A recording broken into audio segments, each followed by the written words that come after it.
방학이 너무 길었던 것 같아요. 이제 늦게라도 이렇게 우리가 교리 공부와 또 제자훈련식 성경 공부를 시작하게 돼서 하나님 앞에 감사드리고 또 여러분들과 함께 할 수 있어서 감사합니다. 이번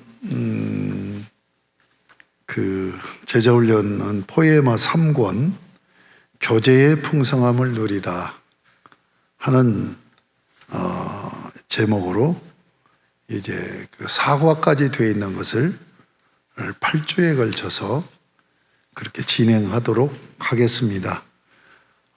우리 지금까지 그 코로나로 인하여서 신앙생활 느슨하게 했던 우리 모든 성도들 각 그 소그룹에서 함께 말씀을 나누면서 은혜 생활이 다시 충만히 회복되기를 주님의 이름으로 축복합니다. 기도하겠습니다. 하나님 아버지 감사합니다. 오늘부터 저희들이 함께 모여서 제자훈련식 성경 공부를 하게 됩니다. 그룹 모여서 함께 나누고 또 묵상하며 적용하며 하나님의 백성으로 사는 기쁨을 함께 누리는 복된 소그룹 공동체 이룰 수 있도록 은총 부어 주옵소서. 이제 8주간 동안 교제의 풍성함을 누리라는 그 제목으로 하나님 말씀을 함께 배우고 나눠갈 때 성령님 강하게 역사하시고 저희들에게 충만한 은혜를 부어 주옵소서. 예수님의 이름으로 기도드립니다. 아멘. 여러분 그 교재에 걸작 인생 만들기 프로젝트 양육교재 3권을 먼저 보세요. 교제의 풍성함을 누려라. 1과에 4과까지 제1과 하면 여러분들이 그 제목을 함께 하는 겁니다. 1과 회복된 새로운 관계, 2과 회복된 만남의 장, 3과 회복된 한 몸의 비밀, 4과 회복된 한 몸의 교제. 이러한 제목으로 이번 학기 함께 나누도록 하겠습니다. 1과 회복된 새로운 관계. 암송 구절입니다. 암송 구절을 꼭 암송하시고 계속 나이가 있어서 잘 안 돼도 계속 읽고 또 읽고 하다 보면은 이제 그냥 저절로 암송하려고 하면은 암송이 안 되는데 계속 이 말씀을 사랑하면서 또 보고 또 한번 외워보고 이렇게 하면 되지죠. 같이 한번 해보겠습니다. 시작. 그렇게 하면 안 되죠. 자, 시작. 고린도후서 5장 17절 말씀. 그런즉 누구든지 그리스도 안에 있으면 새로운 피조물이라. 이전 것은 지나갔으니 보라 새 것이 되었도다. 고린도후서 5장 17절 말씀. 꼭 그렇게 암송을 해서 내용과 성경 구절이 매칭이 될 수 있도록 그렇게 하시기 바랍니다. 두 문장으로 되어 있잖아요. 그런즉 누구든지 그리스도 안에 있으면 새로운 피조물이라. 네가 누구냐? 내가 누구냐 하는 정체성이죠. 이전 것은 지나갔으니 보라 새 것이 되었도다. 나의 정체성에 대해서 확신하는 그런 감격의 탄성으로 되어 있는 것을 봅니다. 자, 박스 안에 있는 글을 여러분이 읽어보시기를 바라고 생각하기입니다. 생각하기. 고린도후서 5장 11절부터 21절까지 말씀. 우리가 이 요절은 우리가 좀 익숙하잖아요. 그래서 이 요절이 있는 이 본문을 먼저 묵상하는 생각하기를 갖도록 하겠습니다. 우선 한번 말씀을 쭉 살펴보겠습니다. 11절 우리는 주의 두려우심을 알므로 사람들을 권면하거니와 우리가 하나님 앞에 알리어졌으니 또 너희의 양심에도 알리어지기를 바라노라. 여기서 먼저 우리는 주의 두려우심을 알므로 사람들을 권면하거니와 라고 되어 있는 이 두려움이 뭐냐 이거예요. 두려움은 공포를 얘기하는 게 아니라 경외함이죠. 그 경외함이 어떤 경외함이냐면 그리스도가 다시 재림해서 심판하실 것을 그 앞절에서 말씀하고 있는 것을 보아요. 그 5장 여러분이 그 성경 한번 보세요. 5장 1절에서 10절까지가 이제 한 단락으로 되어 있는데 사실 또 단락은 8절부터 이어지는 거죠. 그러니까 8절에서 10절까지는 앞단락과 뒷단락으로 연결되어져 있다라고 볼 수가 있어요. 그 앞단락은 뭡니까? 그 우리의 육신을 떠나는, 그래서 천국에서 우리가 영화된 육신을 부활의 몸을 입고 천국에서 사는 것을 우리의 장막집이 무너지면이라고 비유로 이렇게 말씀을 하고 있죠. 그러니까 이 땅에서의 삶이 아니라 그 나라에 가서 살게 되어질 것을 지금 얘기를 하면서 8절에 우리가 담대히 원하는 바는 차라리 몸을 떠나 주와 함께 있는 그것이라. 천국이 너무 좋은 거예요. 여러분 그래요? 천국이 너무 좋아요? 빨리 가고 싶어요? 네? 바울은 항상 늘 종말론적인 의식을 하고 살았던 거예요. 그러니까 자, 천국을 빨리 가고 싶은 것이 두 가지입니다. 하나는 뭐냐면 내가 이 땅에서 천국을 누리는 삶을 살아야 여기서 누리는 천국은 양이 덜 차는 거야. 자, 여기서 누리는 이 천국이 이렇게 좋은데 그 나라의 천국은 얼마나 좋을까 하는 기대감이죠. 그렇죠? 또 하나는 뭡니까? 그 나라를 소망하면서 이 땅에서 육신적인 세상적인 삶을 살지 않고 하나님의 은혜로 살게 되어질 때 천국을 더 열망을 하겠죠. 자, 8절이 되지면 이것은 절정에 이른 신앙인이에요. 절정에 이른 신앙인은 8절의 고백을 할 수 있는 거죠. 그렇죠? 그러니까 이 고백을 할 수 있는 절정의 수준에 이르기를 사모해야 된단 말이에요. 9절 그런즉 우리는 몸으로 있든지 떠나든지 주를 기쁘시게 하는 자가 되기를 힘써노라. 네.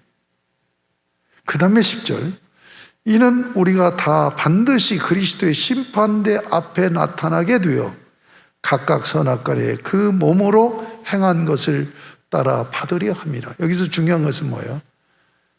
천국의 상급은 내가 이 땅에서 육신을 입고 있었을 때 삶으로 결정된다는 거. 그걸 잊지 않아야 돼요. 예. 이 10절 말씀이 그거예요. 그리스도의 심판대 앞에 나타나게 되어 각각 선악간에 그 몸을 입고 이 땅에 살면서 행한 것을 심판받게 된단 말이에요. 그 얘기를 해놓고 11절에 들어간 거예요. 연결이 되죠? 우리가 주의 두려우심을 알므로 주의 재림하셔서 심판하시고 심판대 앞에 설 것을 아는 두려움. 이건 두 가지 두려움이죠. 하나는 주님을 경외하는 두려움. 하나는 뭐예요? 내가 이렇게 살아서는 안 되지 않은 그 경건한 두려움이죠. 그렇죠? 알므로 사람들을 권면하거니와 내가 그런 신앙의 자리에서 지금 권면하고 있다는 거예요. 우리가 하나님 앞에 알려졌으니 그런 신앙으로 살고 있는 것을 하나님이 아시는 거야. 또 너희의 양심에도 알려지기를 바라노라. 너희의 신앙 양심에도 알려져서 일깨웠으면 좋겠다 하는 거죠. 주님이 내가 그런 자세로 우리가 그런 신앙생활을 하고 있는 것을 아시고 계신데 너희도 그걸 알게 돼서 너희 양심이 일깨워졌으면, 신앙 양심이 일깨워져서 세워졌으면 좋겠다 하는 얘기를 하고 있는 거예요. 12절, 우리가 다시 너희에게 자천하는 것이 아니요 오직 우리로 말미암아 자랑할 기회를 너희에게 주어 마음으로 하지 않고 외모로 자랑하는 자들에게 대답하게 하려 함이니라. 무슨 얘기예요? 자천한다는 얘기는 뭐예요? 내가 이런 사람이야 하고 나를 청거해, 나를 소개해, 그 말이죠. 예, 그런 것이 아니라는 얘기예요. 오직 우리로 말미암아, 그러니까 너희 양심을 일깨우고 싶다는 얘기를 하잖아요. 양심을 일깨우고 싶다. 그래서 내가 권면해서 우리로 인하여서 너희가 하나님 앞에서 자랑할 기회를 갖게 하기 위해서 내가 권면한다. 그런데 뭐예요? 외모로 자랑하는 자들에게 담대하게 하려는 것이라. 외모로. 그러니까 육적으로 자랑하는. 고린도 교회가 그런 교회였잖아요. 은사 자랑하고. 그 다음 절, 우리가 만일 미쳤어도 하나님을 위한 것이요 정신이 온전하여도 너희를 위한 것이. 굉장히 강조하는 강조법이죠. 여기서 가르, 왜냐하면 우리가 만일 미쳤어도 하나님을 위한 것이고 정신이 온전하여도 너희를 위한. 지금 바울은 뭐예요? 완전히 하나님을 위해서 내가 미칠 수도 있고 너희를 위해서도 미칠 수도 있다. 하나님과 이웃의 관계죠. 하나님을 위해서도 나는 내가 미칠 수 있는 사람이야. 너희를 위해서도 미쳐서 내가 미친 사람으로 너에게 이렇게 권면할 수 있어 하는 지금 이 얘기를 하는 거죠. 그 다음에 14절, 왜 그렇게 그런 뜨거운 열정으로 지금 그렇게 하는 거예요? 왜냐하면 여기 14절도 이게 가르, 왜냐하면 접속사, 왜냐하면 그리스도의 사랑이 우리를 강권하시는 거예요. 여러분, 미치는 것은 뭡니까? 열정 아닙니까? 열정. 응? 열정이 크게 달하면 사람이 미쳐버리는 거죠. 그렇죠? 그런데 그 나를 미치게 하는 열정이 어디서 나오느냐 얘기예요. 그게 14절 얘기예요. 그리스도의 사랑이 우리를 강권하시기 때문에 내가 하나님을 위해서도 미칠 수 있고 너희를 위해서도 미칠 수 있고 교회를 위해서도 미칠 수 있다라는 얘기를 하는 거죠. 여러분, 이렇게 우리를 미치게 하는 열정의 출처, 열정이 어디서 나와? 두 군데서 나와요. 하나는 뭡니까? 사랑에서 나오죠. 사랑하면 미치잖아요. 또 하나가 있습니다. 비전을 보면 미치죠. 우리를 미치게 하는 건 두 가지예요. 인격적인 관계에서 사랑을 하면 미쳐요. 그리고 하나는 사명적인 그런 입장에서 비전을 보면 미쳐요. 그러면서 이어나갑니다. 우리가 생각하건대 한 사람이 모든 사람을 대신하여 죽었은즉 모든 사람이 죽은 것이라. 그러니까 십자가의 은혜를 생각하면 내 마음이 뜨거워지는 거예요. 미치는 거예요.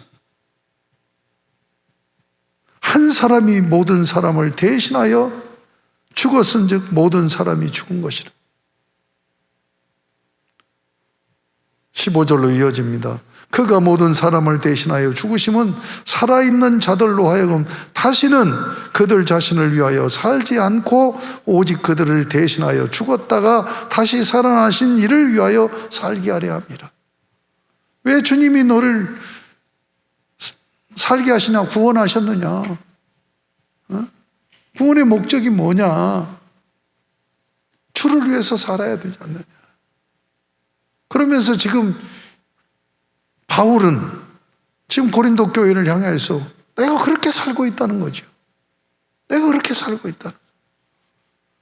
주님이 나를 위해서 죽어주셨기 때문에 구원받은 나는 주님을 위해서 산다. 그걸 권하고 싶은 거예요. 너희도 그렇게 산다고 자랑하게 만들고 싶다 이거지.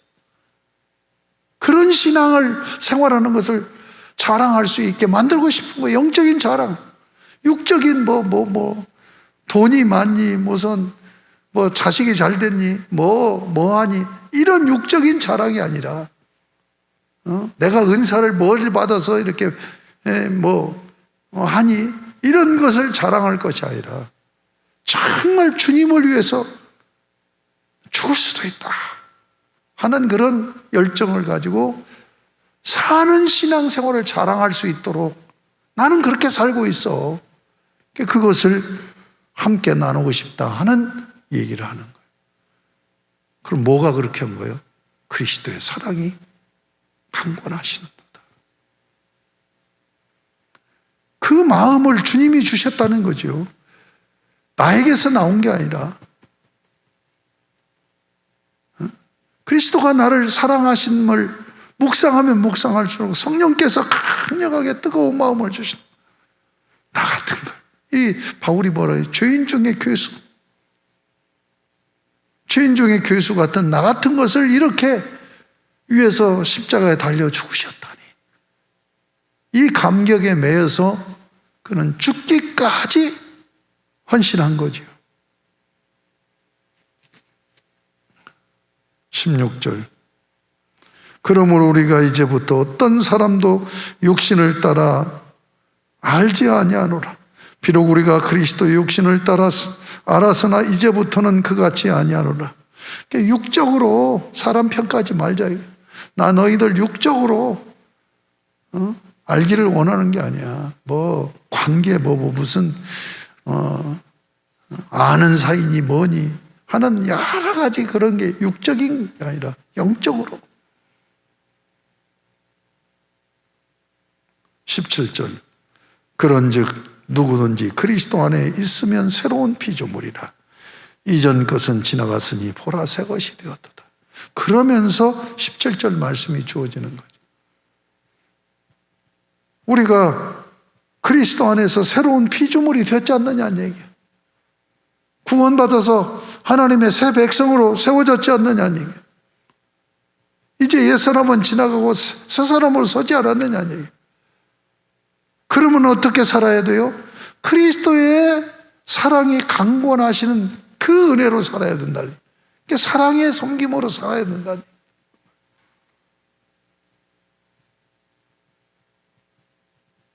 모든 것이 하나님께로서 났으며 그가 그리스도로 말미암아 우리를 자기와 화목하게 하시고 또 우리에게 화목하게 하는 직분을 주셨으니, 그러니까 하나님과 화목을 십자가로 화목하게 만드는 거잖아요. 이게 구원이잖아요. 이 이웃하고 관계에서도 화목하게 만드는 거예요. 이게 십자가의, 이게 본질이에요. 십자가의 구속이. 수직적으로 하나님과 관계, 수직적으로는 이웃과의 관계, 사랑의 섬김. 이렇게 살라고 우리를 구원하신 거죠. 그래서 새로운 피조물이 됐단 말이에요. 그러니까 새 사람으로 살아야 되지 않겠느냐?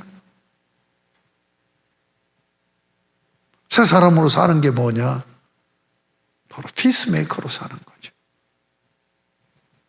주님이 화목하게 하신 것처럼 주님이 다리가 돼서 역할을 감당해서 이걸 성경적으로 신학적으로 얘기하면 중보자가 되어서 하나님 아버지와 나의 관계를 원수 관계인데 화목하게 만드는 거예요.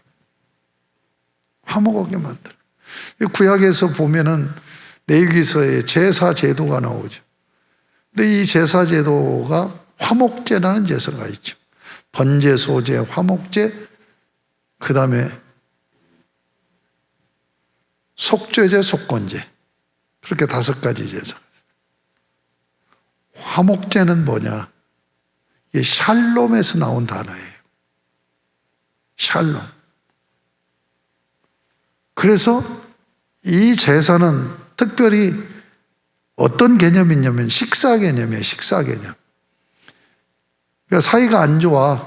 등 돌리고 쳐다도 안 보고 말도 안 하고 살았는데 화해가 이루어졌어. 우리 같이 식사합시다. 그래서 화목제는 다른 제사는 하나님에게 바치고 그 제사를 집례한 제사장에게 줘요. 제물을. 근데 화목제는 제사 지내는 자도 먹어. 그러니까 식사 개념이라니까. 하나님도 드시고 나도 먹고 화해시킨 제사장도 먹고. 결국 이게 뭐냐면 구원의 열매예요. 구원의 열매. 그래서 화목하게 하신 것이 구원의 열매예요. 그러면 왜 너를 구원했느냐? 너 이렇게 화목하게 해서 하나님 나라 이루고 살려. 하나님 나라 이루는 화목의 원리가 뭐예요? 하나님 사랑으로 섬기고 이웃을 사랑으로 섬기는 거예요. 그래서 그 직책을 줬다는 얘기예요. 그러니까 공동체는, 우리가 사는 공동체는 세 군데예요. 교회 공동체가 있고, 그 다음에 가정 공동체, 사회 공동체가 있어요. 응? 그럼 우리가 어떻게 살아야 되냐? 바로 화목케 하는 직책을 수행하는 자로 살아야 돼. 교회에서 받은 직분도 결국은 화목을 위해서. 가정에서 뭐 엄마, 아빠, 뭐 남편, 아내, 이것도 화목. 세상도 마찬가지고. 하나님 나라는 뭐예요? 화목한 하나님 나라죠. 하나님 나라는 화목한 하나님 나라예요. 그래서 하나님 나라를 뭘요? 샬롬의 나라예요. 샬롬의 나라.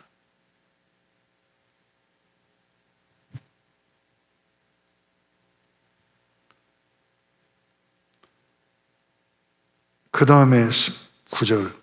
곧 하나님께서 그리스도 안에 계시사 세상을 자기와 화목하게 하시며 그들의 죄를 그들에게 돌리지 아니하시고 화목하게 하는 말씀을 우리에게 부탁하셨느니라.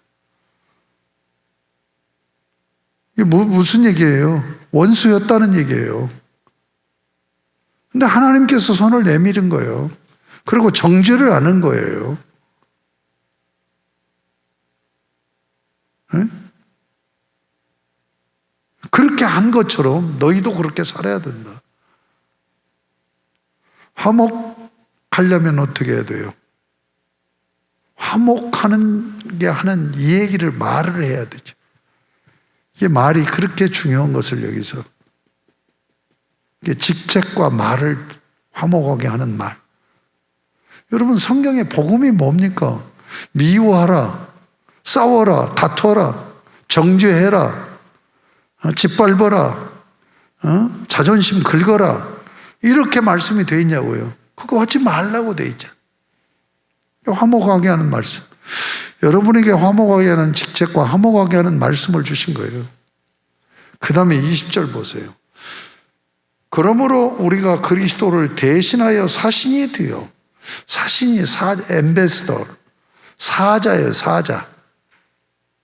하나님의 사자. 그러므로 우리가 그리스도를 대신하여 사신이 되어, 사자가 되어. 여러분 예수님을 뭐라고 얘기해요? 중보자라고 얘기하잖아요. 이 편을 서로 원수관계 있는데 자기의 피로 하나로 만드는 거예요. 여기 그렇게 하신 그리스도를 대신하여 그리스도처럼 그렇게 살아야 된다 이거예요. 그게 하나님 나라 백성의 삶의 방식이에요. 그래야 하나님 나라가 이루어져.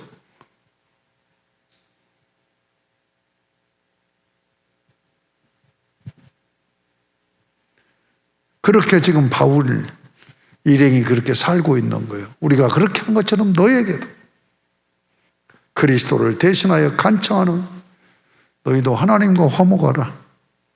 여기서 하나님과 화목하는 게 뭐예요? 하나님과만 화목하는 것이 아니죠. 네? 자, 자식들이 여럿이 있어요. 그런데 부모에게 막 잘 보이고 효도하려고 열심히 하는데 부모 앞에서 형제들끼리 치고 패고 싸워. 그러면 하나님과 화목이 드는 거예요? 사랑이 이중계명이라니까. 하나님과 화목하는 것은 하나님을 사랑하고 이웃을 사랑하는 삶이 적용되어져야 되어진다는 21절. 하나님이 죄를 알지도 못하신 이를 우리를 대신하여,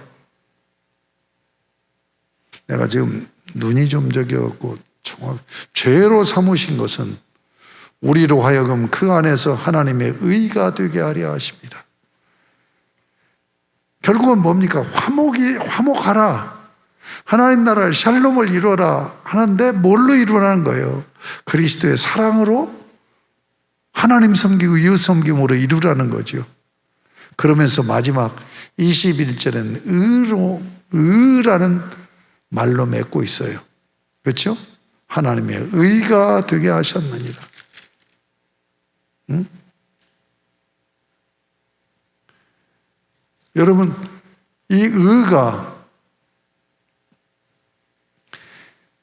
의라는 이 개념, 이것이 두 가지 의미입니다.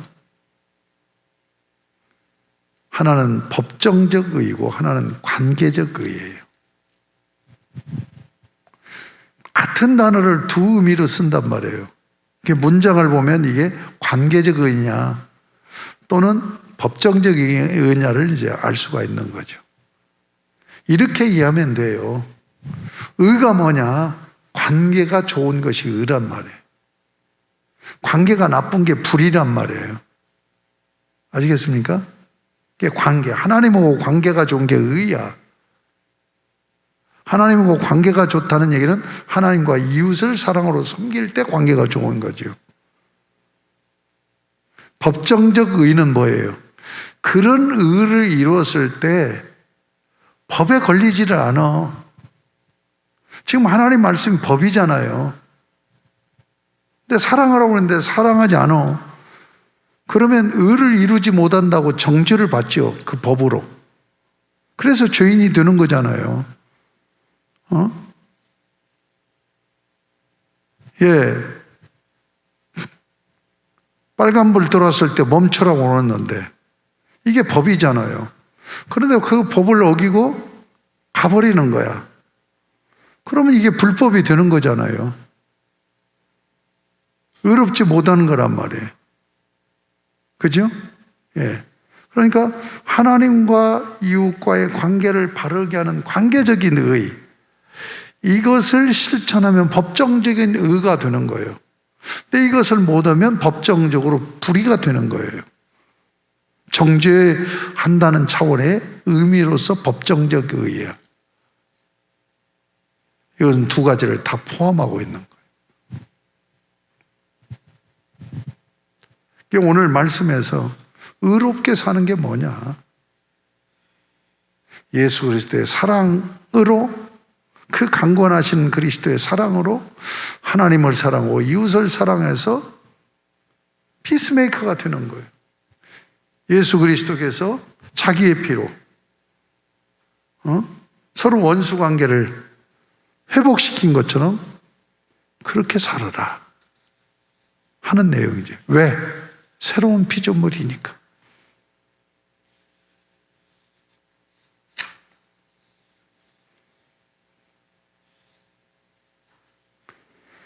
자, 오늘 고린도서 5장 11절부터 21절까지를 쭉 제가 설명해 드렸어요.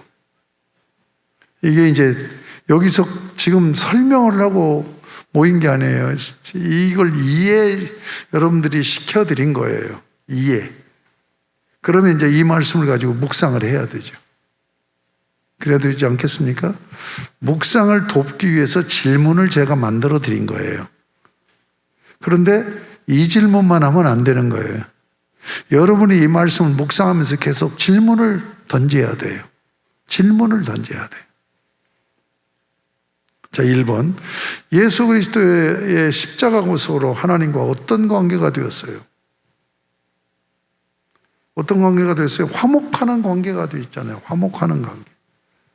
그러면 이걸 그냥 이렇게 단답형으로 문답하는 것이 아니라 주님이 하나님과 나를 화목하게 하려고 어떻게 하셨지? 구체적으로 정리하고 묵상을 하는 거죠.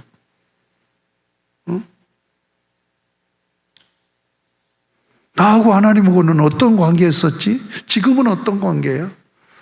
이런 것들을 자꾸 지금 이 본문 말씀을 가지고 묵상을 하고 제가 질문을 만들어서 던져준 거예요. 그러니까 이 질문을 가지고 묵상을 하면서 계속해서 또 질문하고 또 질문하고 해야 묵상이 깊어지는 거예요. 그 작업이 이루어지는 때 제자 훈련, 변화된 신앙 생활이 나와요. 그냥 단답형으로 이거 쓰고 그 묵상하는 이 훈련이 안 되면 그건 제자 훈련이 아니에요. 제자 훈련은 여기서부터 시작되는 거예요. 저는 지금 이 말씀의 내용을 정리해서 이해할 수 있도록 도와준 거예요. 이제 이 말씀을 가지고 묵상하라는 얘기예요. 두 번째, 하나님께서 새로운 피조물로 살도록 어떤 직책을 주셨습니까? 어떤 직책을 줬어요? 화목케 하는 직책을 주셨다. 화목케 하는 직책.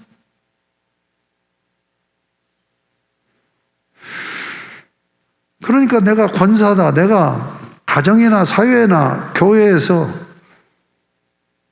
내가 직분은 뭐예요? 위치. 내가 이 위치를 왜 하나님이 주셨는가?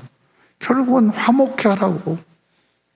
그런데 내가 화목케 하는 직분자로서 감당하며 살았는가 하는 것에 대해서 조목조목 체크를 하면서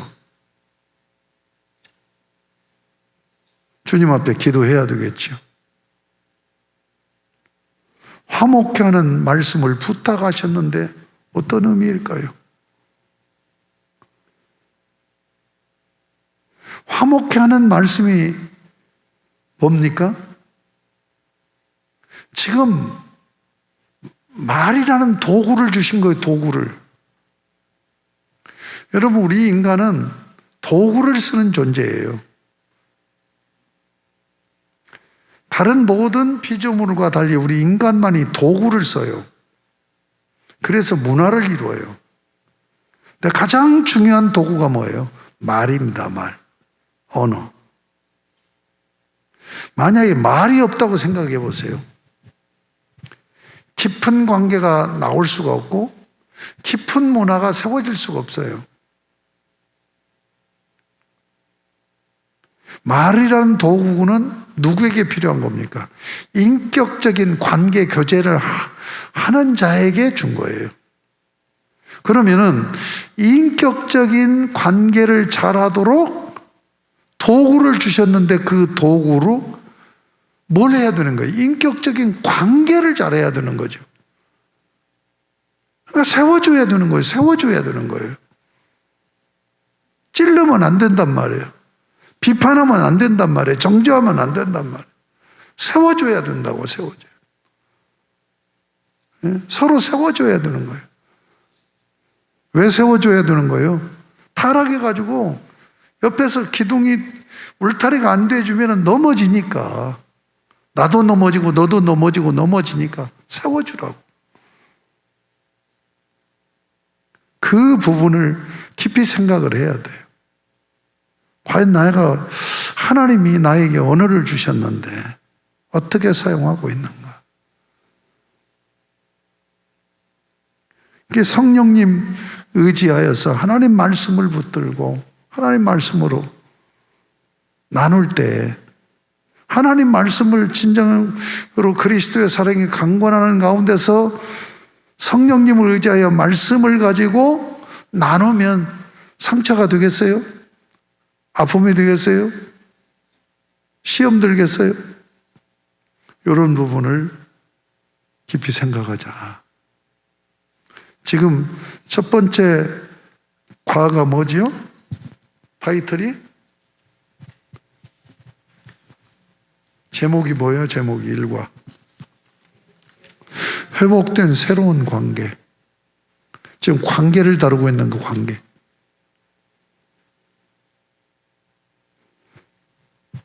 자, 내가 예수 그리스도로 하나님과 회복된 관계가 이루어졌잖아요. 그러면 회복된 관계를 이룬 자로서 그렇게 살고 있느냐? 지금 이 3고는 공동체를 얘기하는 거죠. 공동체. 이 공동체가 어떤 공동체? 교회 공동체를 얘기하는 거예요. 교회를 왜 세웠느냐? 바로 회복된 새로운 관계를 이루는 삶의 연습장으로 준 거예요. 교회를. 교회 생활이. 그래서 예배만 드리고 그냥 모여서 예배만 드리고 아는 채도 않고 헤어지고 이걸 교회라고 얘기 않잖아요.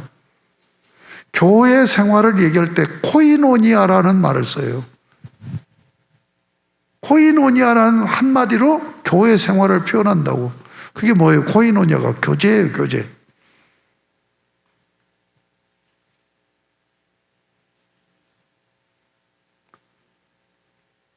그래서 교회에서 이걸 연습해서 가정에 적용하고 사회생활에서 적용하는 거죠.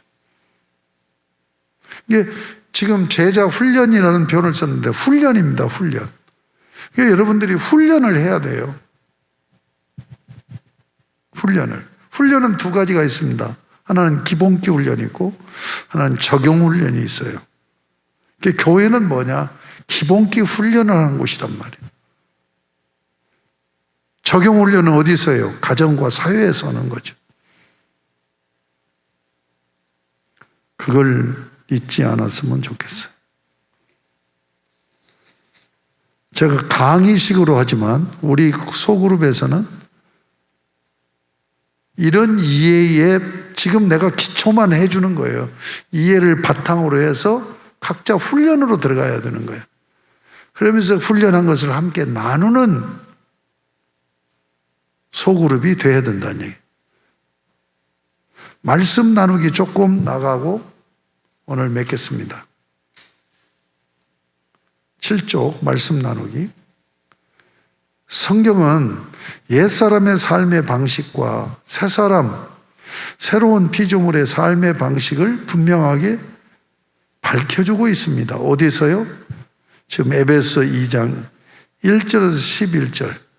이 말씀을 자세히 관찰해 보도록 하겠습니다. 자, 1번. 이 말씀의 구조를 어떻게 이루어졌을까요? 지금 에베소서를 여러분들이 보셔야 됩니다.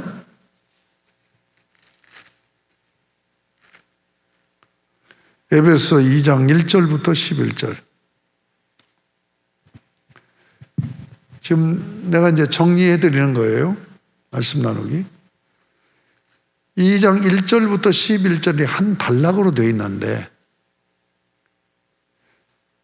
문장 어법을 수미쌍관 어법이라고 그래요. 수미쌍관. 이게 한문입니다. 수는 머리죠. 미는 꼬리예요. 이게 머리와 꼬리가 같은 개념으로 시작해 같은 개념으로 마친다. 인크루지오 어법이라고 하고 수미쌍관 어법이라고 그래요. 종종 그게 이제 글에 나오는데 오늘 이 단락은 그 수미쌍관 어법으로 되어 있어요. 거기 1절을 봅니다. 그는 허물과 죄로 죽었던 너희를 살리셨도다. 근데 원문에 보면 너희를 살리셨도다가 없어요. 동사가 없으니까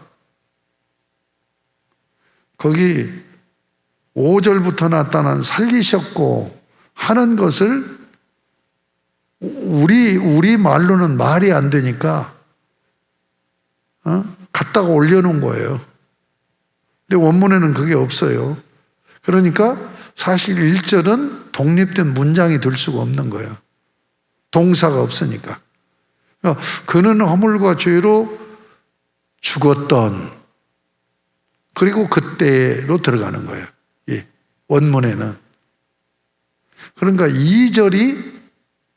2절하고 연결된 1절이란 말이에요. 자, 허물과 죄로 죽었어.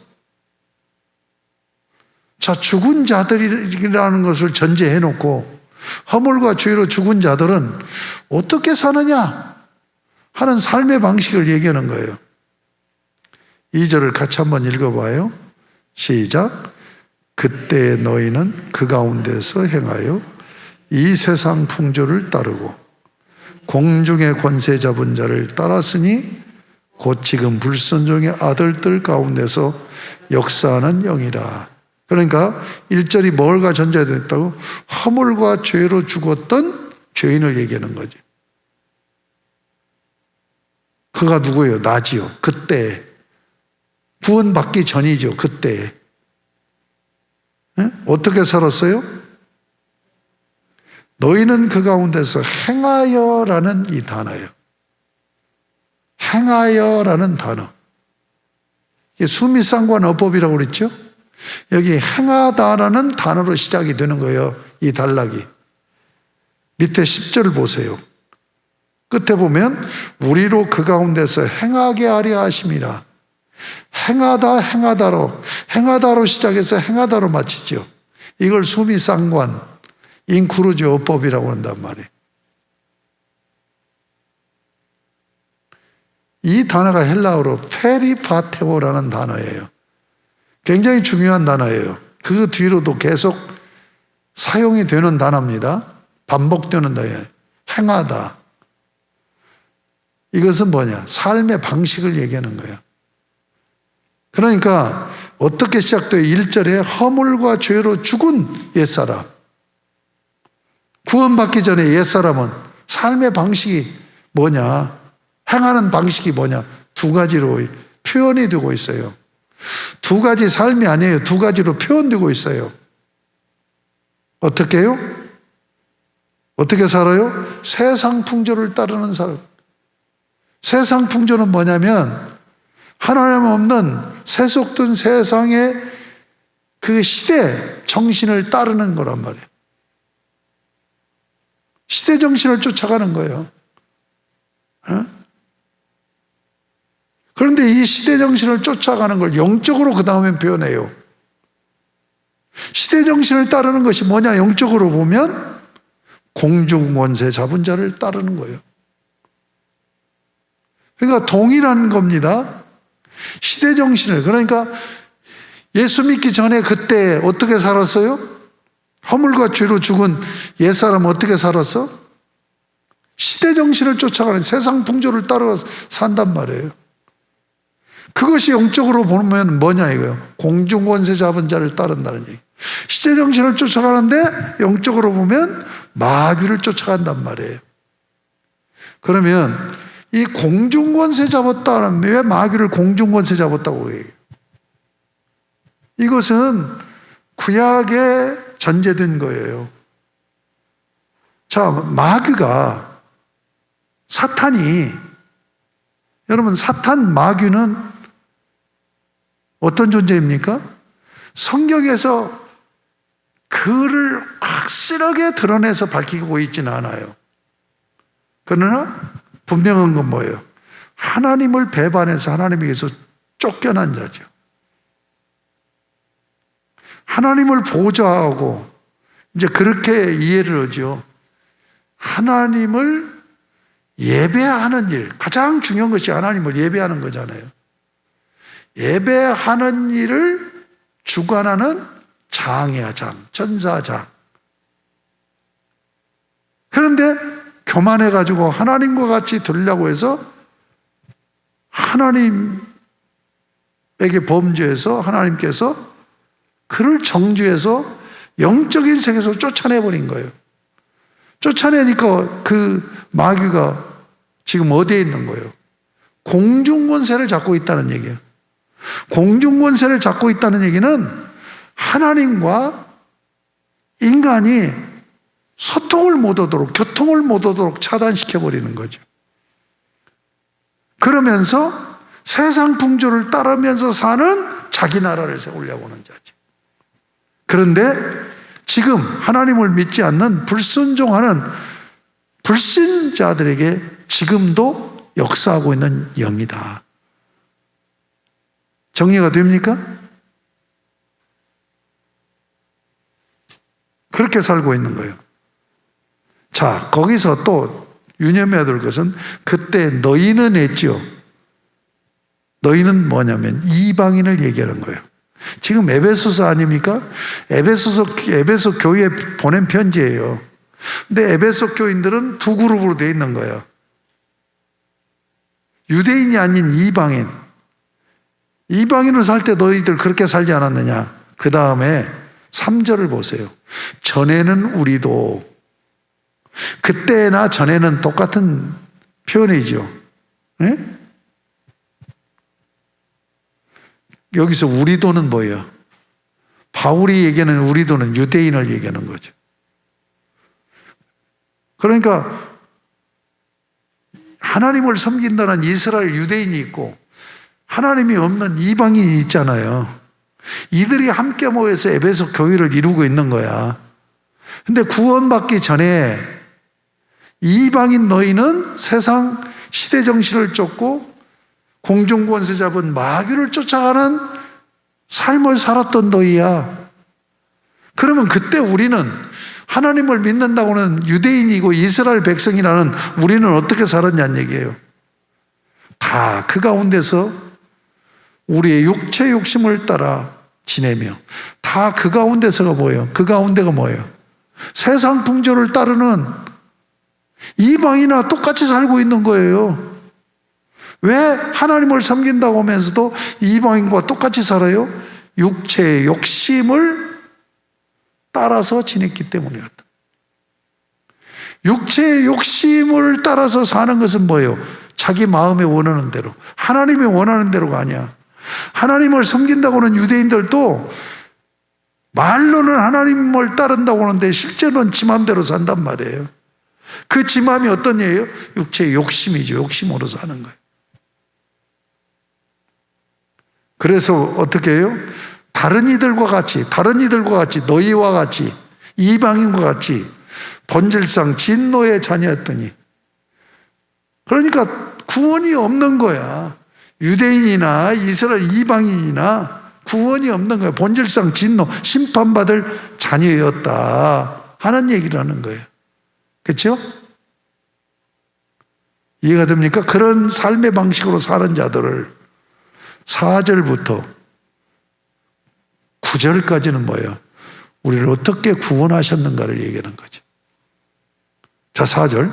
긍휼이 풍성하신 하나님이 우리를 사랑하신 그 큰 사랑을 인하여 그런 지옥 갈 자들을 구원하셨어. 구원하신 근거가 뭐예요? 긍휼이 풍성하신, 긍휼이 뭡니까? 긍휼이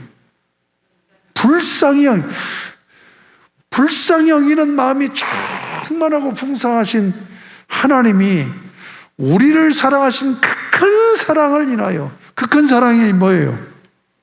자기 아들을 십자가에 못 박아 죽이시면서 나를 살리시는 사랑보다도 더 큰 사랑이 어디 있어요? 그 큰 사랑을 인하여 허물로 죽은 우리를 그리스도와 함께 살리셨고, 이걸 전개해 나가다 가로해 놨지요. 감격하는 거예요. 은혜로 구원을 받은 것이다. 구원받을 자격이 있어서 구원받은 게 아니야. 전적인 하나님의 은혜예요. 예. 또 함께 일으키사. 자, 그리스도와 함께 살리셨고는 부활을 얘기하는 거예요. 또 함께 일으키사는 승천을 얘기하는 거예요. 그리스도와 예수 안에서 함께 하늘에 앉히시니, 승천에서 하늘 보좌에 주님이 앉아 계시잖아요. 거기 같이 참여한 거예요. 그러니까 구원의 완성이죠, 완성. 구원의 완성. 근데 여기 그리스도와 함께 살리셨고 또 함께 일으키사 함께 하늘에 앉히셨다고 하는 얘기는 뭐예요? 우리가 교회라는 것이 전제되는 거죠. 교회는 뭡니까? 주님의 몸이잖아요. 머리가 살아나면 몸도 살아나죠. 머리가 승천하니까 몸도 승천하죠. 머리가 하늘 보좌의 우편에 앉아 계시니까 몸도, 머리하고 몸은 떨어질 수 없는 거잖아. 그렇죠? 그러니까 마지막 심판하실 때 주님이 백보자 심판하세요. 거기에 누가 참여해요? 우리 교회가 참여하는 거예요. 이걸 세상에서는 배심원제라는 말로 표현을 하죠.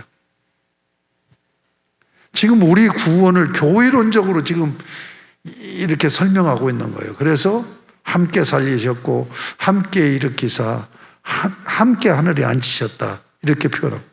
그 다음 7절, 이는 그리스도 예수 안에서 우리에게 자비하심으로써 그 은혜의 지극히 풍성함을 오는 세대에 나타내게 하려 하십니다. 지금 이게 어떤 의미냐면, 교회가 구원받아서 우리가 주님의 몸된 교회로 세워졌잖아요.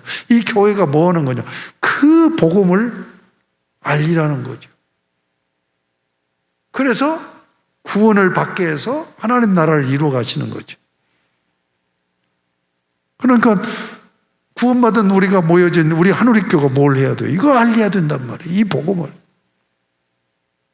8절, 너희는 그 은혜에 의하여 믿음으로 말미암아 구원을 받았으니, 은혜에 의하여서 믿음으로 말미암는데 믿게 하신 거죠.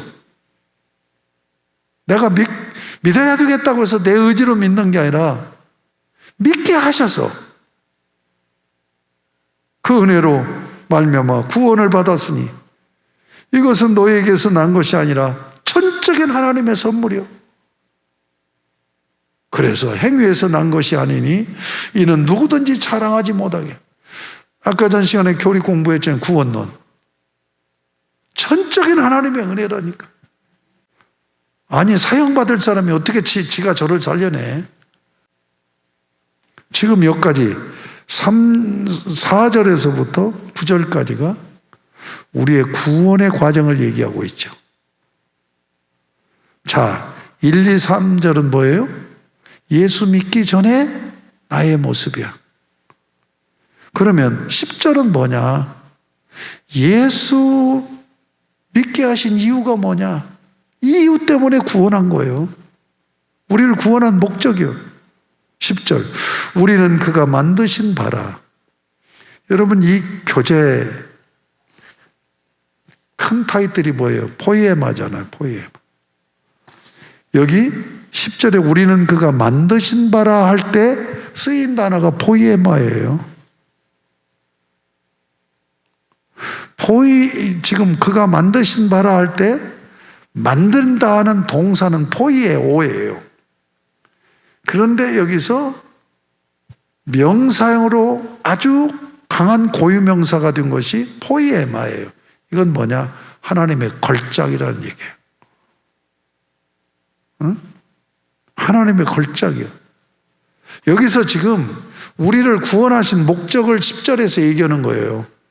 그런 자들을 하나님의 그 큰 사랑으로 왜 구원하셨느냐? 이 목적을 이루기 위해서. 그런데 그 목적을 얘기할 때 하나님이 우리를 걸작으로 창조하셨다. 걸작으로 창조하셨다는 게 뭐예요? 하나님을 닮은 하나님의 형상으로 창조되었다는 거죠. 그렇죠?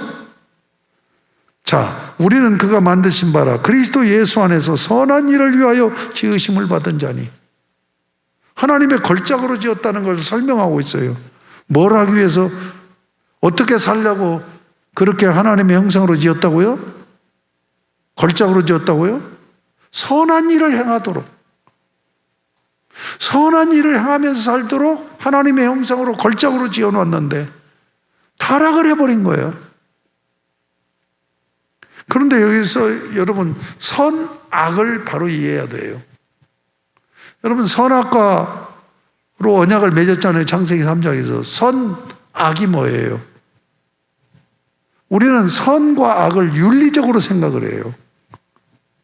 아닙니다. 이것은 신학적이고 신앙적으로 이해해야 돼요. 선은 뭐냐? 하나님을 섬기는 것이 선이에요. 악이 뭐냐? 하나님을 섬기지 않고 하나님을 거부하는 것이 악이에요. 그러니까 하나님이 왜 걸작으로 지었느냐? 하나님을 섬기는 백성으로 살게 하려고 그렇게 했단 말이에요. 그러면 하나님을 섬기고 사는 것이 뭐냐? 하나님 사랑하고 이웃 사랑하는 것이란 말이에요. 우리가 그 생각이 고린도서 5장 11절에서 21절 내용에서도 그 내용이 나왔잖아요. 응? 하나님을 섬기는 것이 하나님 사랑으로 이웃을 사랑으로 섬기는 거예요. 이것이 또 윤리적으로는 뭐예요? 선을 행하는 거죠. 그렇지 않습니까? 그러니까 선과 악은 뭐냐면 선은 하나님을 섬기는 것이 선이고 악은 하나님을 거부하는 것이 악이란 말이에요. 그러면 하나님을 섬기는 게 뭐냐? 하나님 사랑으로 섬기고 이웃을 사랑으로 섬기는 거예요. 이것이 윤리적으로 뭐예요? 선을 행하는 거예요. 그렇죠? 그렇게 지어놨는데 이게 잘못되어 버린 거야. 다시 해서 악을 행하는 자가 된 거예요. 하나님 섬기지 않고 윤리적인 악을 행하고 이렇게 사는 자가 된 거예요. 그래서 지금 구원의 목적을 얘기하는데 무엇부터 얘기해요? 창조의 목적을 먼저 언급하면서 그 창조의 목적에서 벗어났기 때문에 다시 회복시키는 거예요. 그래서 구원을 뭐라고 그래요? 재창조 사역이라고 하는 거예요. 아시겠습니까? 그래서 이 일은 하나님이 전하 예배해서 우리로 그 가운데서 행하게 하려 하십니다. 원래 창조 경륜대로 하나님을 섬기고, 하나님을 섬기긴 뭐예요? 하나님을 예배하고 섬기는 백성으로 사는 게 하나님 사랑으로 섬기고 이웃을 사랑으로 섬기는 삶을 살게 했는데 잘못된 거예요. 그러니까 구원에 내서 다시 그 삶을 살게 하려고 하신 거다. 그래서 행하다로 이렇게 연결되고 있다. 이해가 되십니까? 그러니까 세 부분으로 되어 있는 거예요. 예수 믿기 전에 지옥 백성으로 심판받아야 될 자들의 삶의 모습을 3절에서 얘기하고, 그런 자들을 어떻게 구원하셨는가를 9절까지 얘기하고, 왜 구원하셨는가 하는 것이 10절, 창조의 목적을 잃어버리고 상실한 자들을 다시 회복시키기 위해서, 구원하시기 위해서 그렇게 하셨다. 이해가 되십니까? 이제 이 말씀을 가지고 오늘 여기까지 합니다. 이 말씀을 가지고 여러분들이 정리하면서 제목을 붙여보고, 그 다음에 여기 지금 1번, 2번까지 한 거예요. 내가 쭉 설명했으니까 이제 여러분이 그렇게 하시라고. 그 다음에 3번. 여기 이 룰에 맞춰서 한번 간증문을 써보시라고. 이게 숙제입니다. 여러분 숙제예요. 간증문 쓰는 거예요. 예수 믿기 전에 나는 내 모습은 어떤 모습이었었는가? 근데 어떻게 주님이 나를 은혜 가운데 구원하셔서 내가 예수 믿게 되었는가? 이게 두 번째예요. 예수 믿고 난 후에 나는 지금 어떻게 살고 있는가? 어떻게 변화돼서 살고 있는가? 아시겠습니까? 숙제 2개가 나갑니다. 하나는 이 숙제고, 하나는 지난주 설교 내용 듣고, 유튜브를 통해서 듣고 설교 내용을 나누고, 임직자들은 이것을 정리해서 숙제로 내시기 바랍니다. 자, 오늘은 여기까지 하겠습니다. 오늘 그냥 말씀 먹느라고 수고했는데 지금 두 본문을 지금 여러분들이 말씀을 받았어요. 이제 여러분이 이 말씀을 가지고 묵상도 하시고 정리도 하시고 숙제도 하시고 그렇게 하실 수 있기를 바랍니다. 기도로 마칩니다. 하나님 아버지 감사합니다.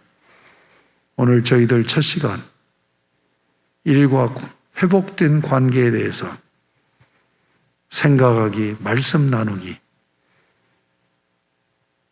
고린도후서 5장 11절에서 21절 말씀, 그리고 에베소 2장 1절에서 10절 말씀을 함께 공부했습니다. 바르게 이해한 가운데 이 말씀을 묵상하며 성령님의 도우심을 통하여 잘 정리해 나가며 이제 점점 말씀의 깊이 인격적으로 다가오고 젖어드는, 그래서 성령님의 인도하심 속에서 새로운 피조물로 하나님의 걸작으로 살아내리는 아름다운 신앙생활의 회복이 이루어지게 하여 주옵소서. 예수님의 이름으로 기도드립니다. 아멘.